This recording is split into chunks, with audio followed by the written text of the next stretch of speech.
Doctor Sreevarma ஆயுள் தரும் ஆயுர்வேதா அறுவை சிகிச்சை இல்லா குணம் ஆயுள் கால நிவாரணம். Branch express courier private limited domestic international cargo உங்கள் இல்லம் தேடி வந்து கொரியர் புக்கிங் டெலிவரி செய்து தரப்படும்.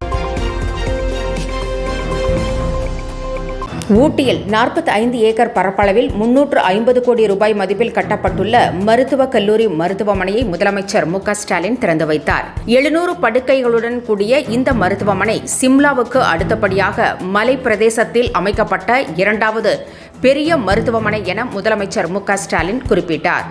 முன்னதாக கள ஆய்விற்காக உதகை சென்ற முதலமைச்சருக்கு பழங்குடியினரின் பாரம்பரிய நடனத்துடன் உற்சாக வரவேற்பு அளிக்கப்பட்டது. இந்நிலையில் மருத்துவமனை மருத்துவக் கல்லூரியையும் மருத்துவ ஊழியர்களுக்கான குடியிருப்புகளையும் முதலமைச்சர் திறந்து வைத்தார். நீலகிரியில் இருந்து இன்று மாலை கோவை செல்லும் முதலமைச்சர் கொங்குநாடு மக்கள் தேசிய கட்சியின் கலை குழு சார்பில் நடைபெறும் வள்ளி கும்மியாட்டத்தை பார்வையிடுகிறார்.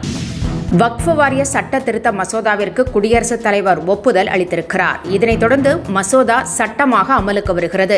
எதிர்க்கட்சிகளின் கடுமையான எதிர்ப்பையும் மீறி வக்ஃப் மசோதா நாடாளுமன்ற இரு அவைகளிலும் நிறைவேற்றப்பட்டது. இதற்கு பல்வேறு தலைவர்களும் கடும் எதிர்ப்பு தெரிவித்துள்ளனர். காங்கிரஸ் கட்சி உச்சநீதிமன்றத்தில் வழக்கு தொடர்ந்திருக்கிறது. முதலமைச்சர் மு.க.ஸ்டாலின் உச்சநீதிமன்றத்தை அணுகப் போவதாக எச்சரித்திருக்கிறார். இந்நிலையில் குடியரசுத் தலைவர் வக்ஃப் சட்ட திருத்த மசோதாவிற்கு ஒப்புதல் அளித்துள்ளார். இதனைத் தொடர்ந்து இந்த சட்டம் அமலுக்கு வருகிறது.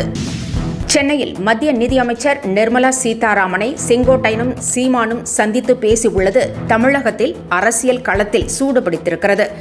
அதிமுகவுடன் கூட்டணி பேச்சுவார்த்தை நடைபெற்று வருவதாக பாஜக தலைவர்கள் தெரிவித்துள்ளனர். ஆனால் இதை அதிமுக உறுதி செய்யவில்லை. எனினும் அதிமுக தலைவர்கள் பாஜக மூத்த தலைவர்களை சந்தித்து பேசி வருகின்றனர். இந்நிலையில் அதிமுகவில் தனித்து செயல்பட்டு வரும் செங்கோட்டையனும் பாஜக தலைவர்களை சந்தித்து வருகிறார். இந்நிலையில் சென்னை வந்திருந்த நிர்மலா சீதாராமனை செங்கோட்டையன் சந்தித்து பேசினார். அவரைத் தொடர்ந்து நிர்மலா சீதாராமனை சீமானும் சந்தித்து பேசியுள்ளது அரசியல் களத்தில் புதிய பரபரப்பை ஏற்படுத்தியிருக்கிறது. ராமேஸ்வரத்தில் இன்று பிரதமரின் வருகையை ஒட்டி கருப்பு கொடி காட்ட காத்திருந்த காங்கிரசார் கைது செய்யப்பட்டனர். இதேபோல நாமக்கல்லில் காங்கிரஸ் கட்சியினர் 50க்கும் மேற்பட்டோர் கருப்பு கொடி ஏந்தி போராட்டத்தில் ஈடுபட்ட போது போலீசார் அவர்களை கைது செய்தனர். பிரதமரின் வருகையை கண்டித்து தமிழகம் முழுவதும் கருப்பு கொடி போராட்டத்தில் ஈடுபட்ட காங்கிரசார் 500க்கும் மேற்பட்டவர்கள் கைது செய்யப்பட்டிருப்பதாக கூறப்படுகிறது.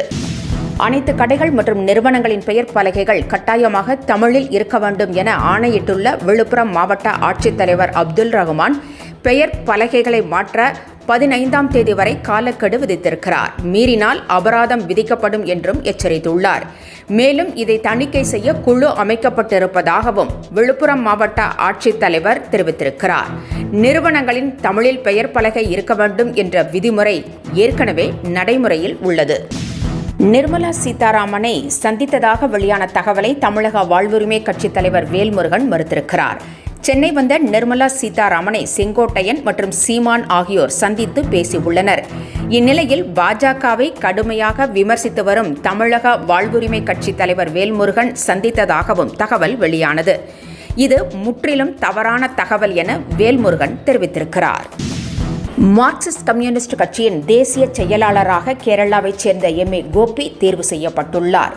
மார்க்சிஸ்ட் கம்யூனிஸ்ட் கட்சியின் பொதுச் செயலாளராக இருந்த பிரகாஷ் காரத் மறைவை தொடர்ந்து அந்த பதவிக்கு யாரும் தேர்வு செய்யப்படவில்லை.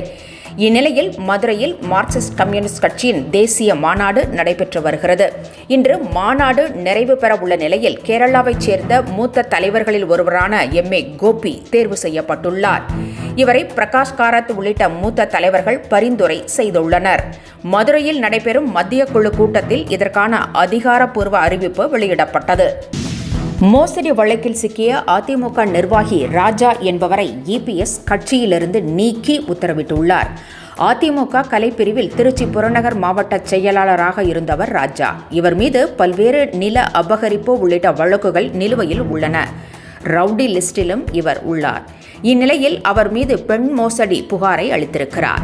ராஜா தன்னிடம் இருந்து 30 லட்சம் ரூபாயையும் 15 சவரன் நகைகளையும் வாங்கிக் கொண்டு மோசடி செய்ததாக அந்த இளம்பெண் அளித்த புகாரில் ராஜாவை கட்சியிலிருந்து நீக்கி இபிஎஸ் உத்தரவிட்டிருக்கிறார்.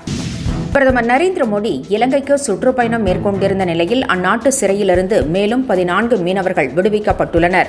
பிரதமர் நரேந்திர மோடி இலங்கைக்கு செல்வதற்கு முன் நல்லெண்ண அடிப்படையில் 11 தமிழக மீனவர்கள் விடுவிக்கப்பட்டனர். மேற்கொண்டு சிறையில் உள்ள மீனவர்களை விடுவிக்க வேண்டும் என இலங்கை அதிபரிடம் பிரதமர் நரேந்திர மோடி வலியுறுத்தினார். இதனைத் தொடர்ந்து மேலும் 14 மீனவர்கள் இலங்கை அரசு விடுவித்திருக்கிறது. இவர்கள் விரைவில் தாயகம் திரும்ப உள்ளனர். தமிழகத்தில் நாளை 3 மாவட்டங்களுக்கு உள்ளூர் விடுமுறை அறிவிக்கப்பட்டுள்ளது.